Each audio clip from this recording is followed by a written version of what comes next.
Bill Griffin. Welcome to Different Take Podcast. Really appreciate you watching. Please subscribe, like, share, comment if you like the content. New episodes Tuesdays and Thursdays. And today I have the privilege of speaking with Jayre Jones. He's a Republican nominee for Georgia's District 41 State Senate seat. Mr. Jones is a media researcher for sickle cell treatment, and he's a lifelong resident of Georgia. Thank you for doing this, Mr. Jones. Thanks for having me on. Appreciate being here.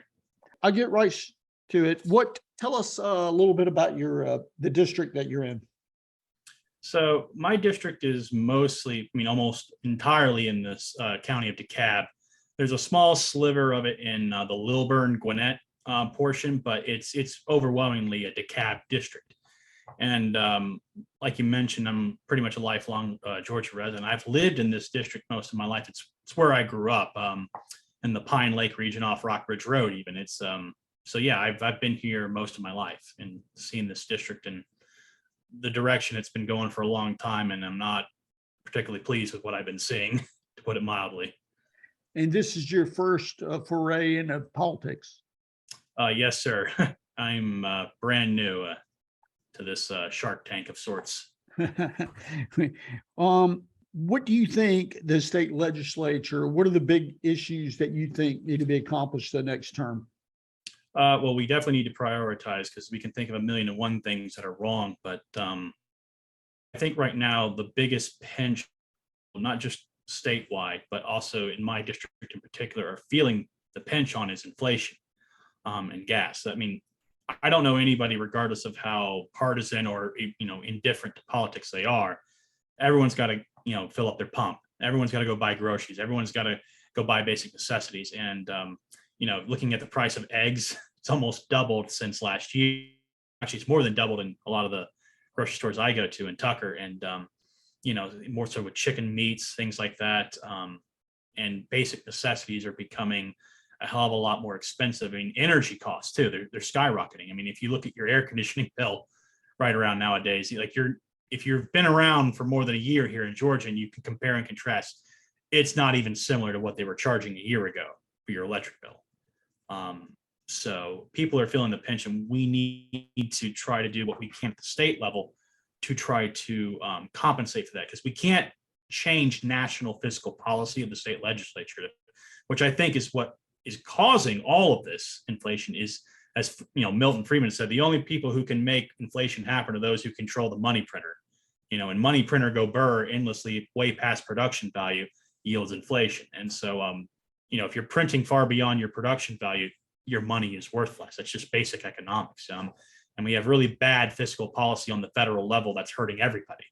And the only way at the state level that I see us being able to really meaningfully counter that in any way, because we can't control what happens in Washington, but we can control what happens here. And one thing we need to do is take after Tennessee and Florida and eliminate the state income tax and reintroduce the fair tax legislation, which it's been introduced before since 1999 in the Georgia state legislature, but it never gets past discussion committee. So it doesn't even get brought to the floor. And we need to change that, because if we can have a much wider revenue net and also eliminate, for example, payroll taxes, get rid of them, this is going to be a huge boon for small business owners who are struggling to keep their doors open right now with, the response to coronavirus, and as well as the fact with the inflation and having to up their prices. This is the only meaningful way that I can see us being able to increase our revenue, because again, that's not just mathematical theory. This has been implemented in both Tennessee, Florida, Wyoming, even the state of Washington. It's a blue state.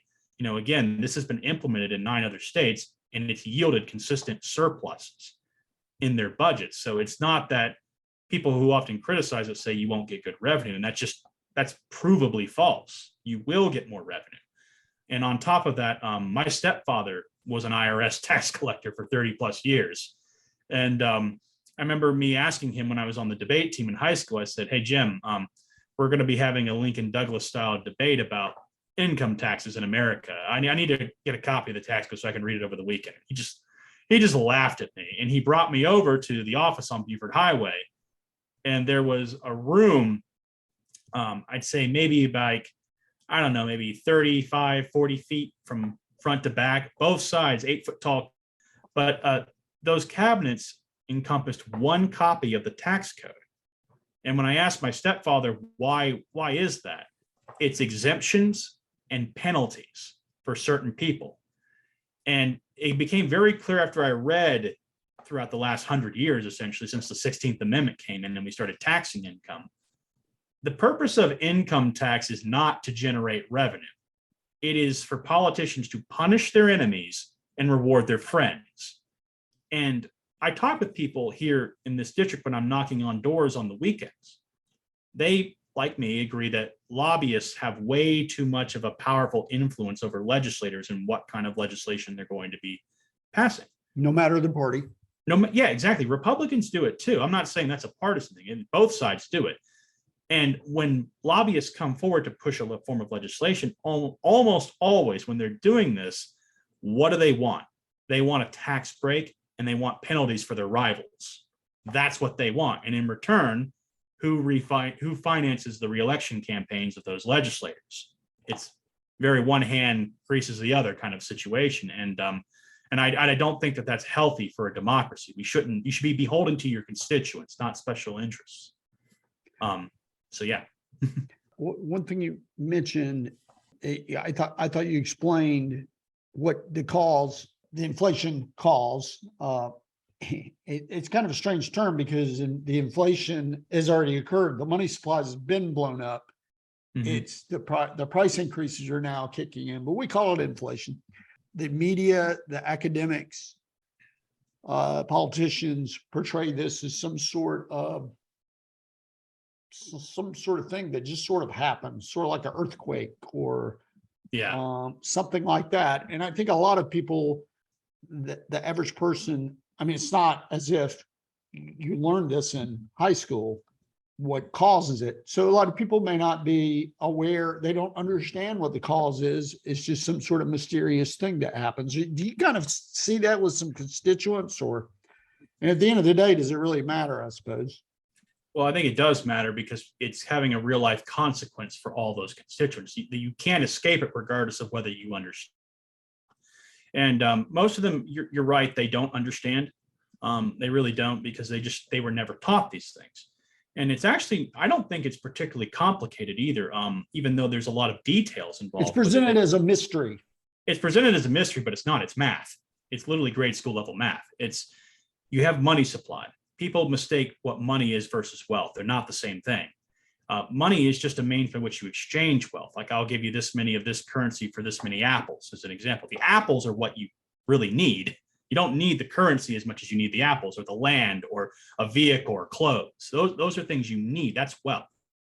Money is just a currency by which you exchange those resources, and it makes it more efficient than doing a barter system. Or I'll give you like a square yard of my yard for those apples instead. No, I'll give you money instead. And so when you have money that is printed by the Federal Reserve that exceeds the production value of how valuable those goods and services are for the entire nation or within any given closed system, that currency becomes less valuable.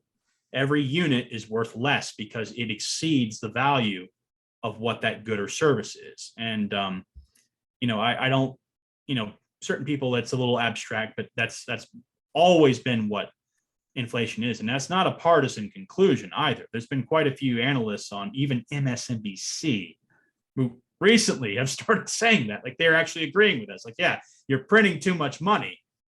It's time to put the brakes on that money printer. It's something that I think that has been clownishly obvious for a very long time. But again, you have to be paying attention and understand how it works. All right. I agree. Moving on to something else. What are you in favor of the concept of school choice K through 12?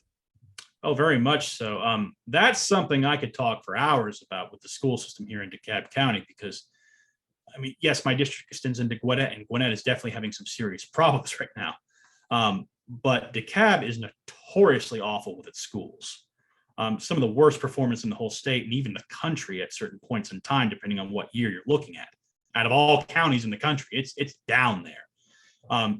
DeKalb, I mean, it's well known among the constituents, no matter whose door I'm knocking on, whether they're independent, Republican, or Democrat, or someone who's never voted before. It's a common understanding that DeKalb is notoriously corrupt. Now, anybody can make that claim. So what are the details behind that, right? This past year for the fiscal budget for the DeKalb County school system, we were given $1.3 billion. It's a lot of money for a single county to be, shuffling with cash there. We've had 2 accounting firms go through the budget when we had an auditor going through. I'm trying to remember the guy's name. I wrote it here so I could remember. Ben Estill. Yeah, he had gone through. He was hired in by the former superintendent, Harris, to figure out why there is these massive discrepancies in expenditures. Like it was one of those Soprano memes where it's like, hey, Tony, I ain't no accountant, but these numbers don't add up kind of thing. And they found, depending on when you started and ended the audit, anywhere from $250 to $283 million, poof, we don't know where it went. How do you lose $250 million in one county? Pull that off.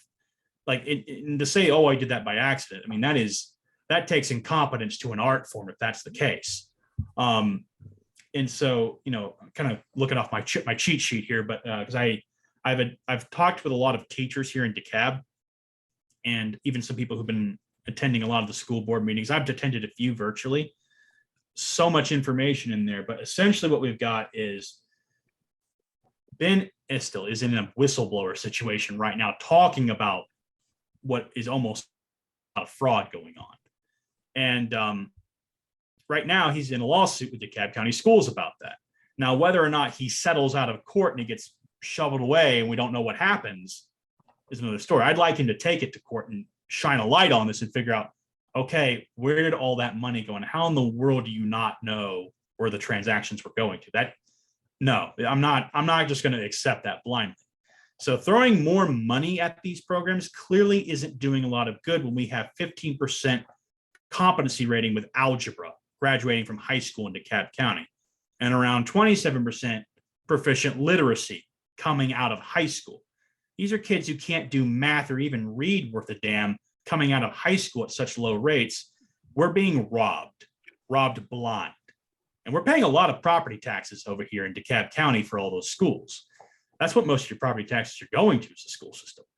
And people who say, oh, with school choice, to get into your question here, oh, you're defunding the public school systems here. And I mean, my response to that is, well, no, we're trying to stop robbing the residents blind is what we're trying to do. We're trying to not rob our children of their future. How are you going to have, a career, that's going to give you a bright future to support yourself or a family? You can't read worth a darn, and you can't even do basic math. What are you going to do besides digging ditches? It's not that there aren't other professions you could do, but you're narrowing your range of potential so much by not having these basic skill sets and just have so much money dumped into a system that is so horrendous with its performance. Parents and taxpayers should have the right to take their taxpayer dollars to send their kids somewhere that's not a disaster. So this isn't about guaranteeing a salary for useless bureaucrats, because almost all that money doesn't get spent in, towards improving the classroom experience. It doesn't. It goes to bureaucrats and administrative staff. They have, what do they call it? Strategic waivers that the Department of Education keeps letting them get so that they don't have to spend it on the classroom experience with the teachers. They don't have to do that. They get exemptions. And solution-wise, state legislation needs to be passed to make it so that we have an independent auditor going in with the schools every year, figuring out what they're doing. And we also need to get rid of these strategic waivers, because the class sizes are either outrageously huge per teacher with student ratio. I mean, you've seen the infamous Druid Hills High School YouTube video. I've not. Oh, you haven't? Okay. No. All right. Well, you can look that up on your free time, and I suggest all the listeners just type in Druid Hills High School scandal or with dilapidated buildings, sewage in the school, that kind of thing. My lab is right across the street from Druid Hills High School. I know 2 families, their kids go there. There's mold on the walls. Half the toilets don't work. If you try to use the computer lab and plug in your computer, you'll get shocked by the outlets because the wiring isn't grounded properly. The benches in the front of the building outside in the front looks real nice, but when it rains, sewage flows up towards the benches.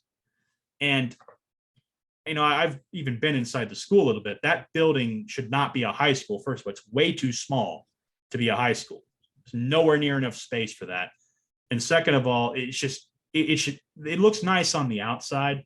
The inside's a disaster. And these students published a YouTube video shining a light on this. And it caused a huge outrage with a lot of the parents who, I don't know, I guess either the kids weren't telling them or they were ignoring the kids. I don't know what the deal was, but they finally were forced to see it. And they got very outraged. And of course, nothing changed with the school board elections this past year, which was even more tragic, I think. But yeah, I'm, going back to your original question. Yeah, I fully support school choice because we are being robbed and our children are being robbed here. What do you think the huge resistance to that is? I spoke with a Democrat state representative. It was Greg Kennard. Yeah, I saw that. It's on the channel. It's a non-starter. Period. I didn't press him too hard on it. He answered the question, but why is that such a non-starter? Well, as you can imagine, working at Emory, it's hardly a bastion of conservative thought processes. And I talk with a lot of colleagues about this, and it depends on who you're talking to. Obviously, it's not so uniform on the opposite side. Some of them are fully in support of it, actually, especially people who aren't more tribalistic, I suppose. They're definitely in support of it. But the ones who are very resistant to it, my experiences with this, and I think it's anecdotal. I acknowledge that. I don't have a large sample size. Not like I've done a survey with 1,000 people here, but maybe out of like the 15, 20 people I've met in my years at Emory who are resistant to that, their belief is that if money is diverted from the public school, money bucket, so to speak, here, to divert funds from the public school money bucket, so to speak, here, that you don't care about the children, you're just trying to deprive them, and that this will result in even worse conditions for the schools. And I try to be patient with them, and I haven't always succeeded over the years, I confess, but I've gotten a lot better in recent years because I've converted a few, not many, but a few. And I've explained to them, listen, if you look at the documentation on the funding per child over the decades, the more money we're spending, the lower the performance goes. To make the claim that this is the result of poor funding, it's not valid. There's no validity to this conclusion. There's no evidence to support that. It's actually in the opposite direction, that the more we spend, the more it goes to administrators, bureaucrats. It doesn't go to increase teacher salaries, because I've spoken to a lot of these teachers. They are not happy with what they're being paid, and as well as what they're being told with curriculum. And there's a lot of problems in DeKalb with no bid contracts too, where they are making it so they establish very arbitrary characteristics with who's allowed to get the bid, right? And only if this is kind of a little paraphrase here, and it's not 100% accurate, but it's a kind of akin to saying, unless your business is located on 123 Spooner Street, you can't get the bid or whatever. Or they make it so that only a certain type of people who they've had relationships with in the past get those bids. And it's why technically a lot of these, they've choked out the bidding, because a lot of other businesses who can do the same service for maybe even half the price, but in a far more competent manner, they don't even bother bidding, because they know they're not on the inside relationship with DeKalb County. So why even waste their time? And that, again, it's the corruption factor in DeKalb. It's notorious. So unless you're kind of good old boy buddies with these people, you're not getting the bid. And the state hasn't stepped in. Oh, absolutely not. The DOE, Department of Education, they've been really incentivizing this behavior a lot because, again, think about how they get more money. Like the poorer the performance per student, the more money they get. They're literally incentivizing them to decrease the performance. Right. Yeah, and it's like it's completely backwards with what their stimulus towards the result should be. You don't provide positive reinforcement for failure. That it doesn't matter if you're dealing with mice in a lab for an experiment or with people. When someone misbehaves, it punches someone in the face, you don't give them a cookie for it. It's the same thing. And I think that this is a serious problem. And it's been tragically last 15, 20 years, it's been a disaster in DeKalb with this behavior. What do you think the ratio ought to be? For example, DeKalb County spending $10,000 on a student. What should that voucher be for the parent to take their student to another? Do you think it ought to be 1-to-1, 10,000, or do you think it ought to be less? Or well, we found, because looking at past data, because this was at a board meeting where there was a few individuals who were CPAs or they had some experience in finance, and their kids are in the school system, and they had presented, they had done a really nice job with these presentations they'd brought up where they were saying, okay, we've looked over the past 30 years here, not in DeKalb, but in the state of Georgia as a whole, as well as DeKalb, when you tend to get the biggest bang for your buck per student. And it tends to be between $2,000 to about $8,000 per student is the range of optimal spending to performance ratio that they found. And they're like, no, you're spending way beyond this and the performance is decreasing. And for the voucher size, again, I think that what you were going to be paying in that school, if you're going to be in the public, that should be what you get to send your kid elsewhere. I'm fully in support of that. I think that's about as fair it gets as I see it. You were going to be spending that money anyway. Right. So why, if you're going to be sending it somewhere else, why would you get less? Right. Doesn't make any sense. Right. It would, if it's slightly less, or say 80%, that you would think that will assuage the fears of these folks that say, oh, well, you're taking all the money out. I mean, that's the only advantage I can see to it. Well, I mean, I understand that when like I've said with these same people I disagree with at work, or, even with my friends, a lot of my friends, are not of the same opinion as me, and we can still be friends about it. And I explained to them, it's like, listen, sometimes you got to compromise, and that's fine. We can compromise a little. If you want to maybe decrease it a little bit, depending on how the legislature would have to negotiate that, because, you do need to convince some of the opposition to go along with that. That could be discussed, but ideally, I think it would be 1-to-1. But if you're going to make it, let's say 80-85% of what you would have spent, again, we're spending way too much anyway. It's way too much anyway. So at this point, I don't think that would actually really hurt that much in terms of performance, from what we've seen over the last 30 years. I see. A couple other school questions. What do you think about critical race theory being taught in the tenets? Some people say, well, in Gwinnett County say, oh, well, it's not taught. Well, yet there's this parade at the board meetings where they're talking about this tenets of anti-racism are just, it's every meeting, it's all meeting long. So that is not practical aspect is being obviously being taught. Well, yeah, and see, they try to sneak it in by changing what it's called, like SEL, social emotional learning, is one of the things that they try to camouflage it as.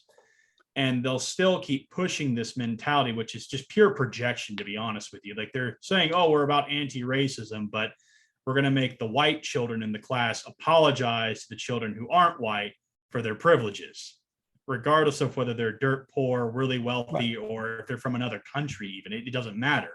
Your skin color is really a mark of your guilt here. And it's a really backwards way of thinking. And it's do you think the state should codify that, though?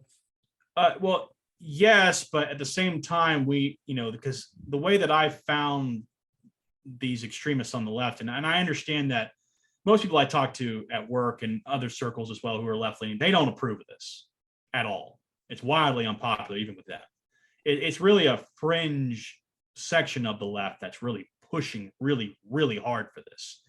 And I think that, and I understand this term gets used a lot, but it's cultural Marxism in a lot of ways. They're trying to get society to turn against itself based on arbitrary factors.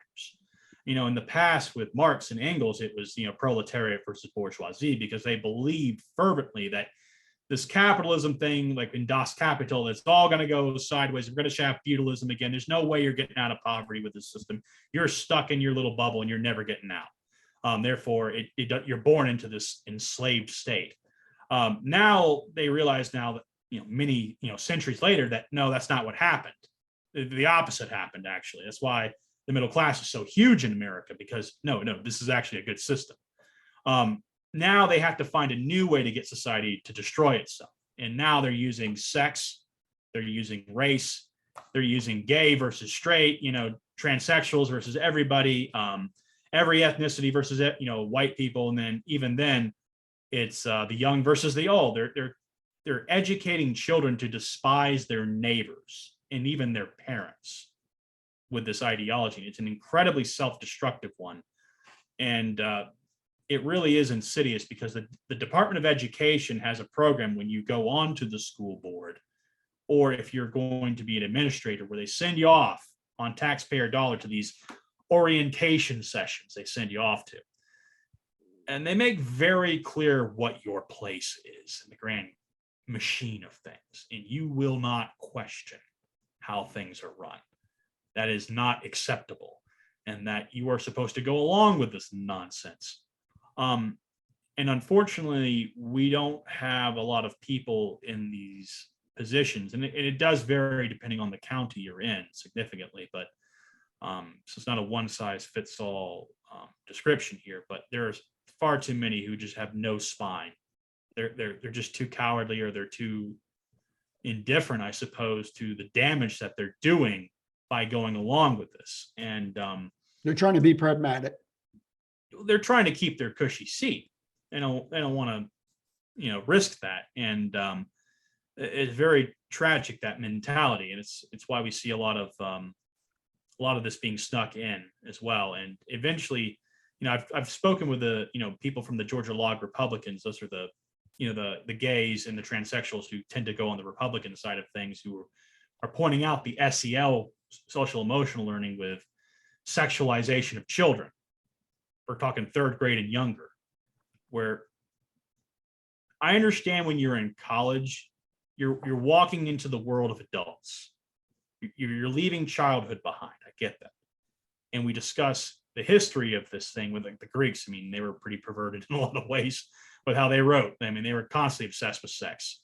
A lot of philosophers have had some very exotic tastes, we'll just say, if you really study Greek philosophers in a lot of areas. But that's for more mature audiences. Children should be allowed to be children. They shouldn't have their innocence robbed from them, and having, frankly, I'm trying to be level-headed about this, but this utterly degenerate ideology shoved into their mind when they're heavily, easily influenced. Yes.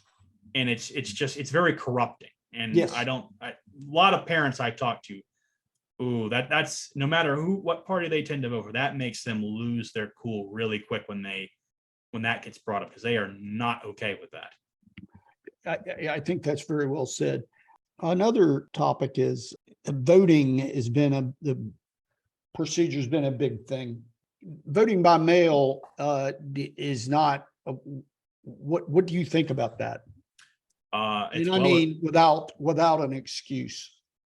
Yeah, no excuse. Mail-in ballots are not acceptable. I'm utterly opposed to that, because, I've, working at Emory, again, referencing that, I work with a lot of people who are from other parts of the world. They're from India, they're from Africa, they're from Europe, some are from Latin America, a few from China.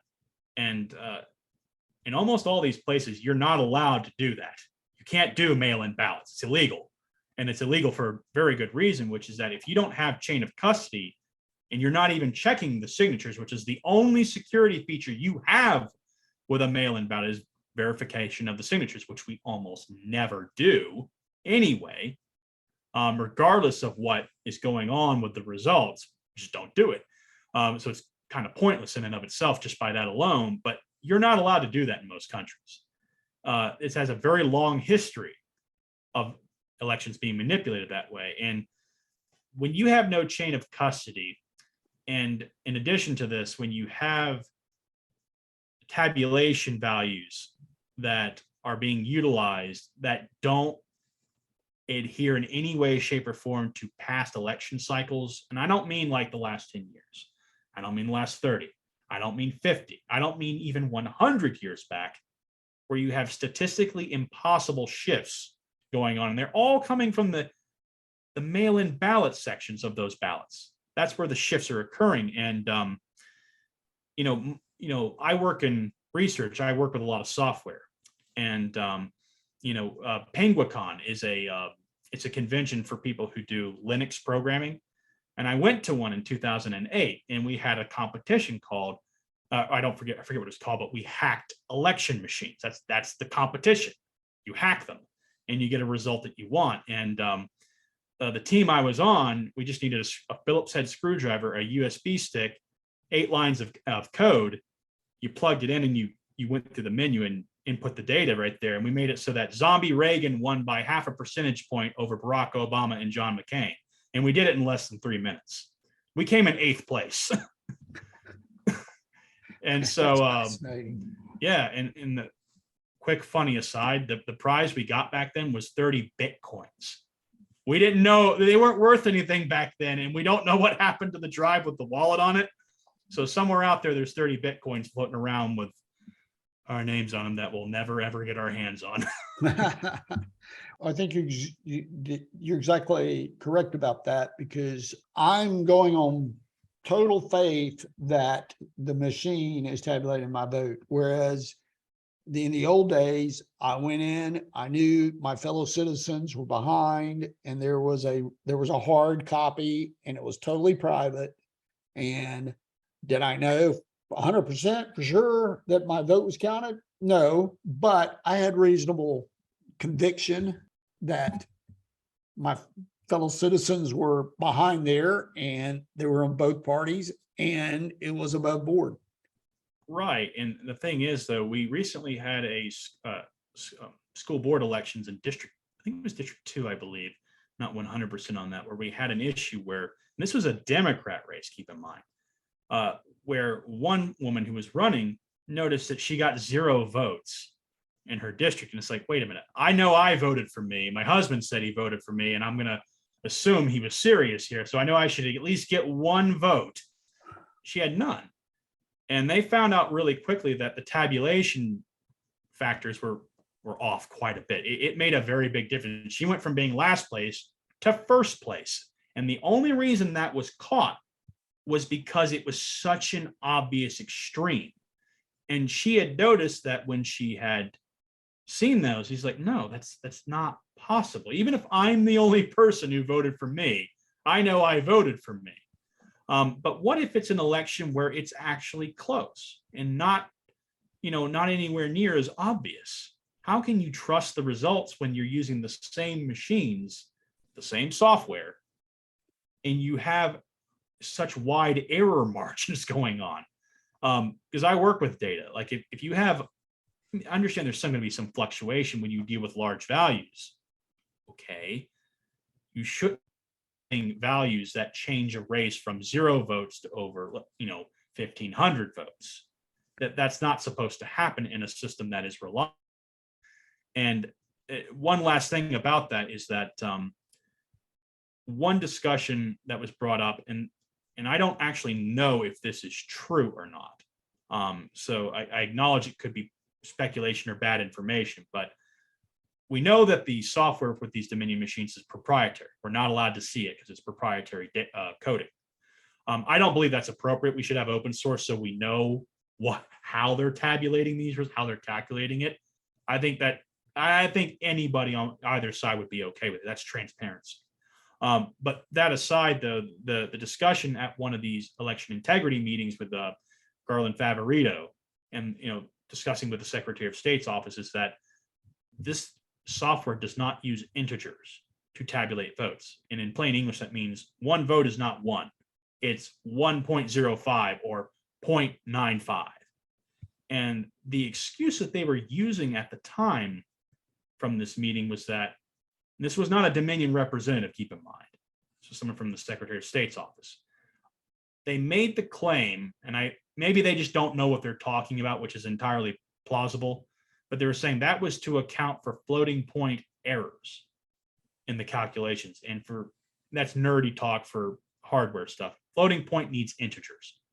You can't use decimals for that. He doesn't know what he's talking about, or he's not being above board and honest about that. That's not how floating point works at all.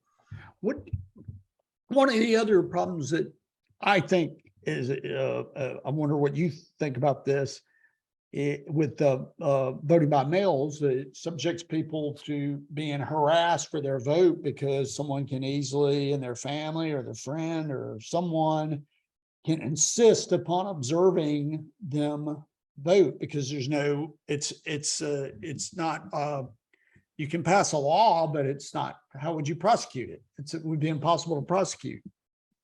Yeah, that's an excellent point. And that's something that I only know two people who claim that they've had that happen to them before.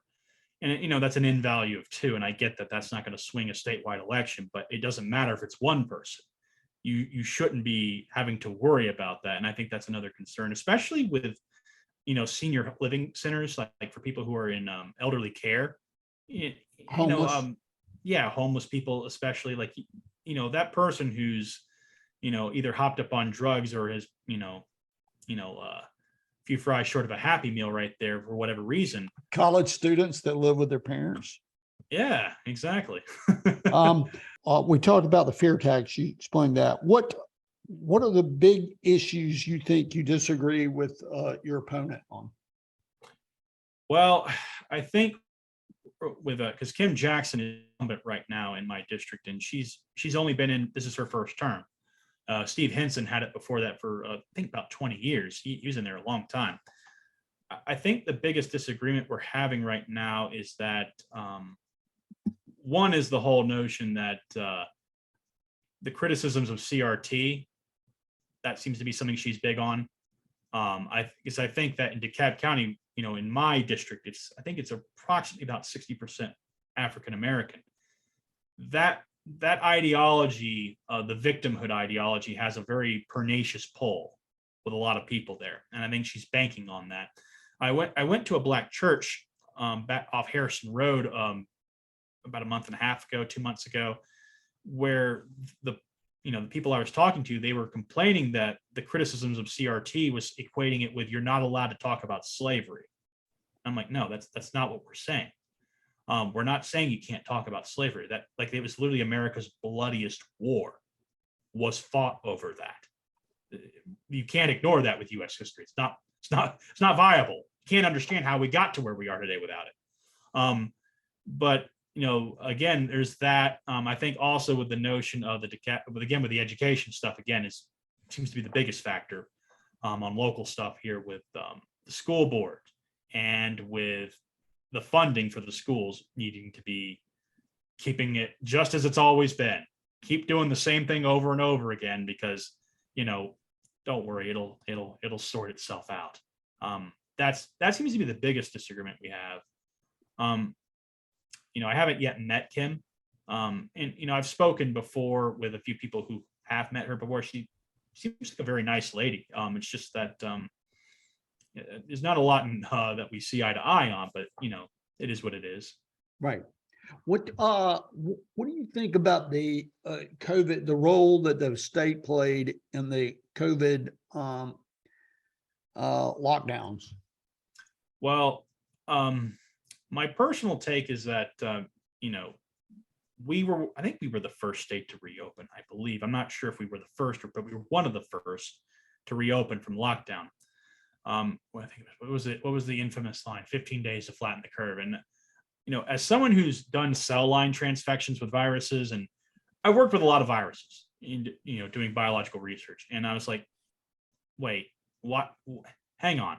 Why do you think this is going to really stop the spread? Like, that's not going to work. Like, the moment that you have people going to grocery stores, everyone's going to the same place. Everyone's going to the same place to fill up the pump. It's like stopping the wind. Yeah, this isn't sterile technique. These people don't understand basic, microbiology. That's not going to stop anything. Once the genie's out of the bottle, you can't stop it. That's not how microbes work in general. Even with bacteria, that's not going to work. The notion that you're going to wear, well, let's just say everyone was wearing an N95 mask, right? It's not custom fitted. You're still touching things, touching your face, scratching your eyes, rubbing your nose, whatever. You're spreading pathogens all the time. That's just how nature works. And the notion that this was going to change anything was nonsense. It was utter and complete nonsense from the start. We may never know if there was any benefit at all. I take that from the fact that no one's made a claim. I mean, Dr. Fauci's never claimed that there was a quantifiable benefit to shutdowns. So the way this worked was the city shut down in Gwinnett County, at least. City shut down restaurants, then the county shut down pretty much everything, but necessary businesses that they deemed were necessary. And then the state stepped in. How do you think this ought to work the next time around? Well, first of all, pretty young guy, you're going to live through this. I might not. I'm not sure. I'm pretty sure, statistically speaking, you'd be fine. Because at this point in time, with the spread of this virus right here, because I remember back in January of 2020, we had gotten access to the actual genotyping for this virus from the Chinese primarily. And it was one of the few things they didn't lie to us about. It was like, we were looking through this, and I understand it's not like as simple as reading a book. It's definitely not. But we're looking at this and thinking to ourselves, why are they freaking out so much? We were truly flabbergasted at first, at least with a lot of the people that I was talking about. Some people were a little bit more concerned, but most weren't. But to answer your question about what should we do next time? Well, the next time the state should have nothing to do with whether people are going to be shutting their businesses down. This didn't produce any quantifiably provable benefit. And in addition to that, we get exposed to new pathogens and new viruses every single year. Every single year. If you're going to establish that as the new measuring stick for what the state can do to shut your business down, how is that not completely arbitrary which virus is now a COVID tier virus and which one isn't? They keep moving the goalposts, because remember the whole 15 days to flatten the curve. And then it was, okay, we're going to do it for another 6 weeks. And then we're going to do it for another 3 months. And then they just kept moving the goalposts and changing the conditions. And then, the vaccine will stop the spread, which is not what a vaccine does. No, vaccines do not stop spreads of viruses. They make it so that you are more resistant to the virus if you get infected, so that you can survive the infection phase. That's the point. It doesn't form a force field around it. It stops the spread of anything. But again, the state should not be involved with that. It's not something that they're going to be able to do anything of good for.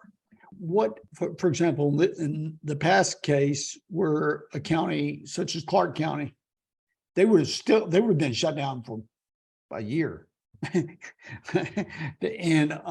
so the one advantage of the state stepping in, I mean, maybe I'm wrong about this, but the one advantage of the state stepping in was they prevented counties like that from imprisoning their people, for their citizens, for so long. Well, I mean, there's definitely an argument to be made that local governments can go off the deep end too. And it depends on how hard are they going to enforce those rules. Maybe they'll have it on the books, but the cops are just like, no, I'm not doing this. Because cops do have discretionary powers with how they enforce the law. The same thing with the district attorney, et cetera, et cetera. they can decide whether they believe it's worthy of enforcing or not, depending on the situation. But I mean, the argument that a county government going off the rails and the state having to step in, it's like, well, again, I think that would be the state moving in to tell us, the county, government, you can't deprive people of basic civil rights. You're freedom of movement and association and things like that. You can't do that. So that's, to me, that's just enforcing the laws that already exist. I understand. That makes sense. Yes. Yeah. Hopefully that's clear. No, it is. I understand that. So do you think there ought to be any changes to the current abortion laws? Law. Right, because this is something that you're right, it's a hot button topic, especially with this year with the overturning of Roe v. Wade here. And I explained to a lot of people at work who, they listen to The View or MSNBC, and that's their source of refined information. And I explained, it was like, no, this is not making abortion illegal across all 50 states. This is taking it back to the state, which is how we used to do it. And I think that's fair. California can rule California the way it wants. Georgia should rule how Georgia wants, et cetera, et cetera. Anyway, to go into your question there, I do not support abortion in almost any circumstance. And I've talked with this about rape, incest, things like that. I'm like, I do not believe that two wrongs make a right. I personally think that's not morally justifiable. Now, the argument of personhood is where I get more into the weeds of philosophy with people, where I can understand where they're coming from because they don't see it as a person. And my argument has always been a wart does not have the potential of a fetus. It can't become your son or your best friend or the love of your life. It's not a random clump of cells. It has the potential for personhood as they're defining it. I, as a person of faith, endowed with a soul. Now, are you going to arbitrarily decide at what point the soul exists or does not exist? I think that's an arbitrary measuring stick that you're using. And this has been well established for a very long time that the moment of conception, once meiosis occurs and you have a fertilized egg and it becomes no longer two haploids and it's a diploid, it's a separate organism and it's human. The argument of my body, my choice, I'm all for you removing cancer cells. I'm all for you doing cosmetic surgery. If you want to do that, that's fine. But when it's the life of somebody else or the potential of being somebody else at stake, that argument, it's based on a faulty foundation, I believe, and I don't support that.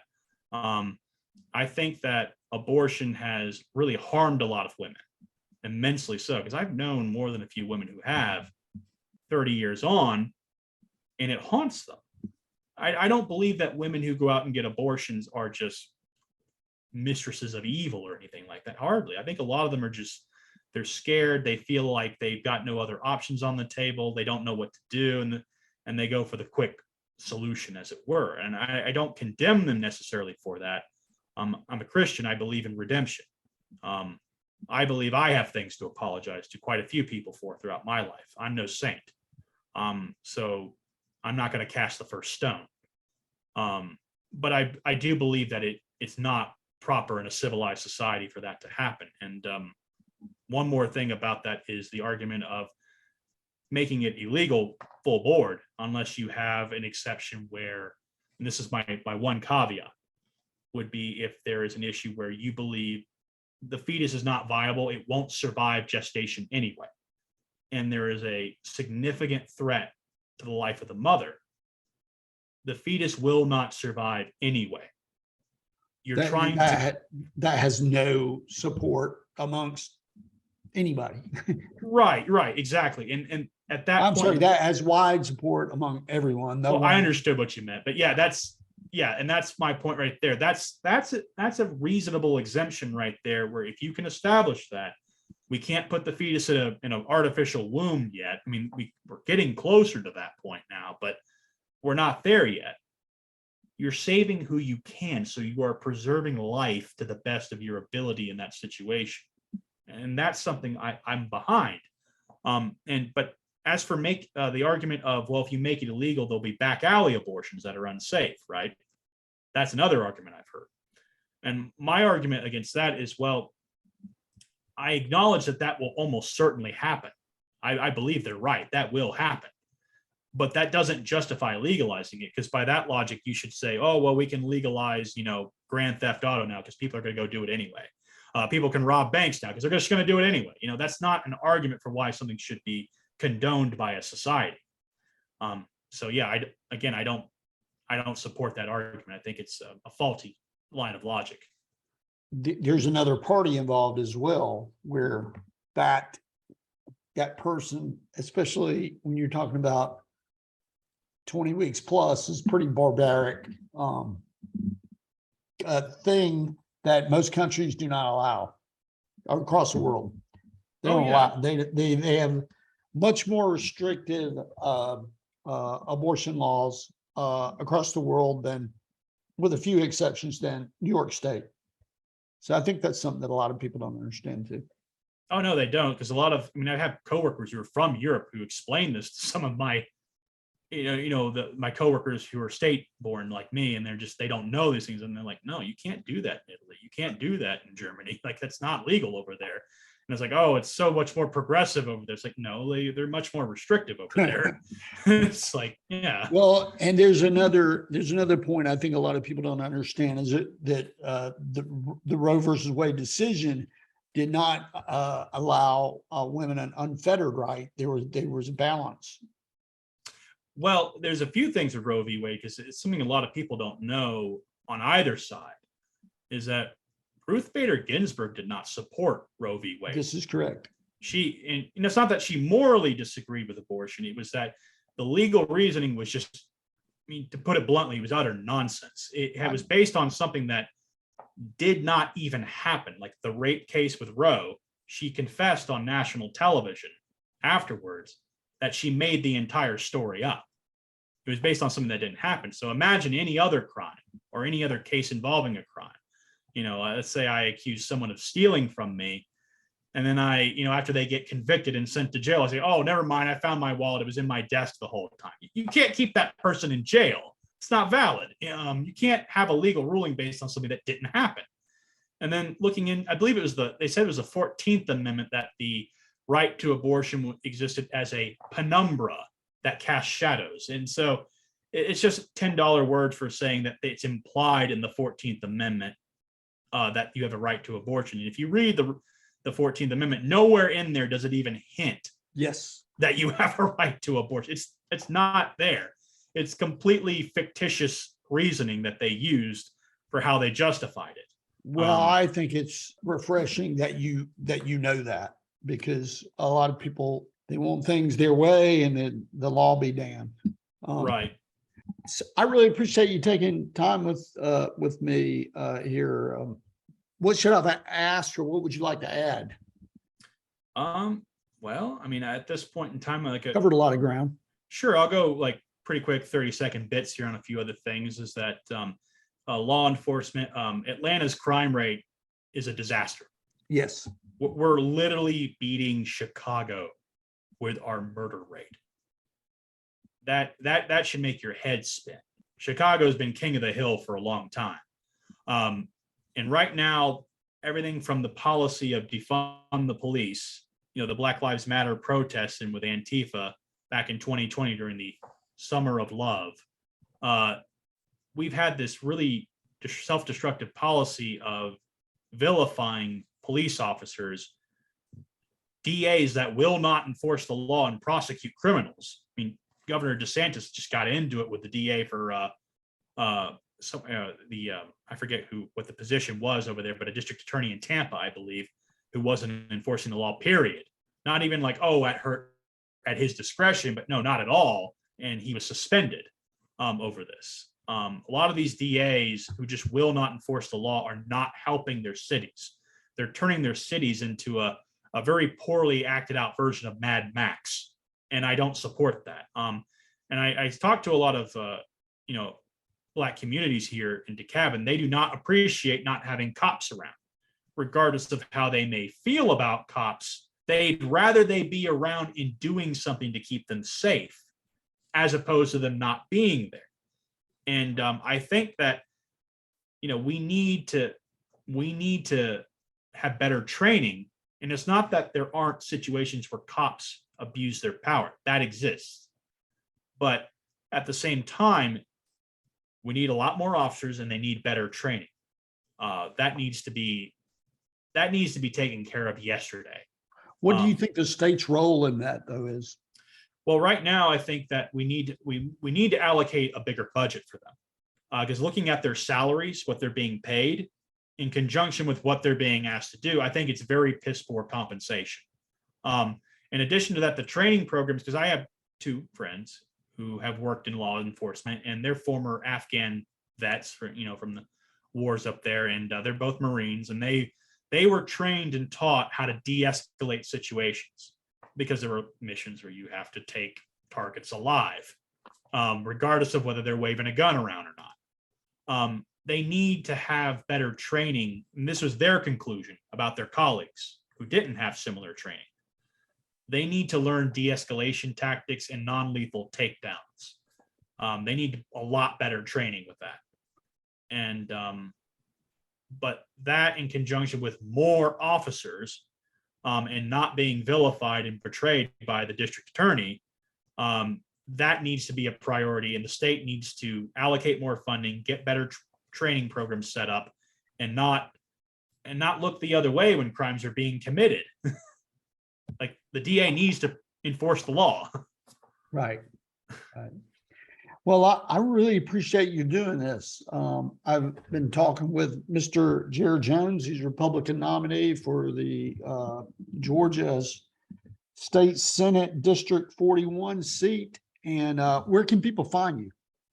You can find me at Jayre, 4Georgia.com. And I have a Twitter handle too. It's Jayre Jones, or Jayre4 Georgia on Twitter. It's where you can find me. And Jayre is spelled Jayre. Yes, it is. That needs to be said. It's a very odd spelling. So the website again is Jayre 4. Yes, the 4, and then just Georgia.com. Okay, very good, very good. Well, thanks again for doing this. I really appreciate it. You've been watching Different Take podcast with Bill Griffin. If you like this content, please subscribe, like, share, comment. Really appreciate you watching. Thank you.